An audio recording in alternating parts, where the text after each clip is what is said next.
Viewers, আপনারা দেখতেছেন শীতের দিনের ভাপা পিঠার দৃশ্য। যারা শলি বনানী বাজারে সকাল বিকাল ভাপা পিঠা খাবেন, বর্তমানে ডাচ বাংলা ব্যাংকের সামনে আসলে পরে আমার এই যে মানিক ভাই পাওয়া যাবেন। মরিচ ভর্তা দিয়ে চেতু পিঠা তো আর হয় বিকেলা, আর সকালে হলো ভাপা পিঠা। যারা ভাপা পিঠা খাবেন শলি বনানী বাজারে আসলে কিন্তু সিরিয়ালের মাধ্যমে কিন্তু ভাপা পিঠা খাইতে হবে। আমি কিন্তু 1.5 ঘন্টা ধরে আছি, এখন তো সিরিয়াল পাই নাই। দেখতেছেন এই যে দর্শকের আনাগোনা অনেক, সবাই এই যে খাওয়ার জন্য অপেক্ষা করতেছে। সেই কাঙ্ক্ষিত ভাপা পিঠা কিন্তু সকাল বিকাল পাওয়া যায়। অনেকেই এই যে সিরিয়ালে আছে, যারা আসলে প্রকৃত শীতের দিনের ভাপা পিঠা ভালোবাসেন, বাড়িতেও বানা খাবেন। বাজারে আসলে কিন্তু আপনারা কিন্তু 10 টাকার বিনিময়ে কিন্তু ভাপা পিঠা খাইতে পারবেন। দুটা চুলা জ্বলতেছে, চুলা কিন্তু দুটা জ্বলতেছে। এই যে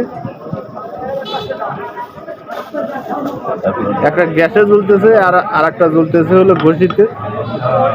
এই ভাপা পিঠা কিন্তু অনেক দিনের পুরোনো ভাপা পিঠা। যারা খাবেন কিন্তু ব্যাংকের সামনে আসলে পরে ভাপা পিঠা পাওয়া যাবেন। কতক্ষণ ধরে সিরিয়াল দিছেন? অনেকক্ষণ। তাও এখন তো সিরিয়াল পাইলেন না।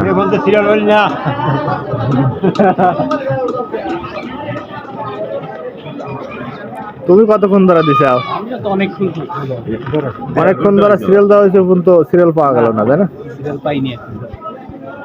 ওই যে আরো দুজন, একজন দাঁড়িয়ে আছে আর একজন বসে আছে। আমি কিন্তু অনেকক্ষণ ধরে আছি, এই পিঠার সিরিয়ালই পাওয়া যায় না।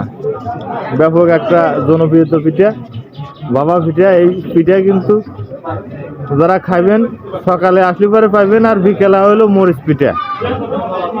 চেতু পিঠার মাধ্যমে মরিচ পিঠা দেওয়া হয়। যারা মরিচ পিঠা খাবেন অবশ্যই শলি বনানী বাজারে চলে আসবেন, আসলে পরে মরিচ পিঠা পাবেন। ধন্যবাদ সবাইকে ভিডিওটা দেখার জন্য।